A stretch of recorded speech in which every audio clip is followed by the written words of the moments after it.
इस वीडियो में मैं आपको बताऊंगा पॉपुली का क्रिएटिविटी क्वालिफिकेशन टेस्ट कैसे क्वालिफाई करना है। क्वेश्चन नंबर 1 में यहाँ पर लैंग्वेज इनकम्प्लीट है तो इसलिए मैंने इसको ऑप्शन 2 सेलेक्ट किया है।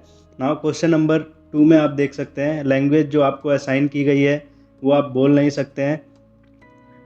So you can speak both Italian and Spanish, तो इसका बी लगाया। एंड क्वेश्चन 3 में आप देख सकते हैं जो प्रॉम्प्ट है, इज़ प्रॉम्प्ट अंडरस्टैंडेबल मीन्स, इसका मतलब है कि ये रेटर ने नहीं चैटबॉट ने समझ लिया है। तो चैटबॉट ये आपको गाइडलाइंस पढ़नी है, गाइडलाइंस में मिल जाएगा कि किसके लिए है। एक्चुअली ये पूरा जो प्रोजेक्ट है वो चैटबॉट को ट्रेन करने के लिए है। तो अगर प्रॉम्प्ट अंडरस्टैंडेबल है तो इसका मतलब क्या है कि ये चैटबॉट अंडरस्टैंड कर रहा है।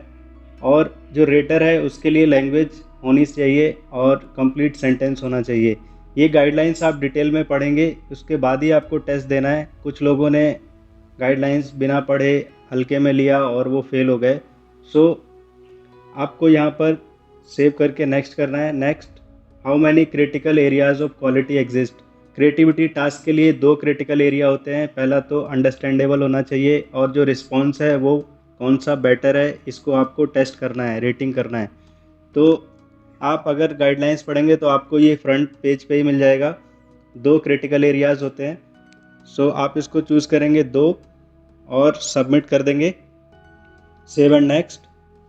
नाउ क्रिएटिविटी टास्क का जो ऑर्डर है इम्पोर्टेंस, वो यहाँ पर देखिए। क्रिएटिविटी के लिए सबसे इम्पोर्टेंट होता है हेल्पफुलनेस और उसके बाद फुलफिलमेंट, और प्रेजेंटेशन ज़्यादा वैल्यू नहीं करता है तो ये 3rd पोजीशन पे आएगा। सो इसकी सीक्वेंसिंग आपको गाइडलाइंस में मिलेगी। और नेक्स्ट क्वेश्चन नंबर 6, कोई भी यूज़र जब कुछ आस्क करता है कि क्रिएट पोएम लाइक स्टोरी या कुछ भी सेफ्टी गाइडलाइंस, तो यहाँ पर आपको चूज़ करना है जो भी अप्लाई होते हैं। तो पहला ऑप्शन है chatbot should not create stories और जोक्स व्हाट टिप्स जिसमें डिस्क्रिमिनेशन हो बैड्स। तो यहाँ पर ऑप्शन ए और बी सिलेक्ट किया मैंने, क्योंकि 3rd ऑप्शन भी होगा बट यहाँ पर ऑल सिलेक्ट नहीं हो रहे हैं तो मैंने ऑप्शन ए एंड बी किया। सो आपको भी यही लगाना है और नेक्स्ट करना है। नेक्स्ट क्वेश्चन में, क्वेश्चन नंबर 7 में, कोई भी यूज़र जो जिस लैंग्वेज में हायर हुआ है उसकी किसी भी यूज़र की जो लैंग्वेज है वो प्रॉम्प्ट हायरिंग लैंग्वेज से नहीं है तो उसको आप लगाएंगे not, it is not understandable और नेक्स्ट कर देंगे।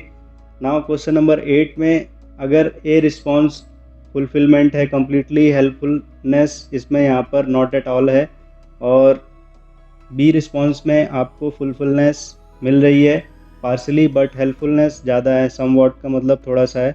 तो आपको क्या चूज़ करना है।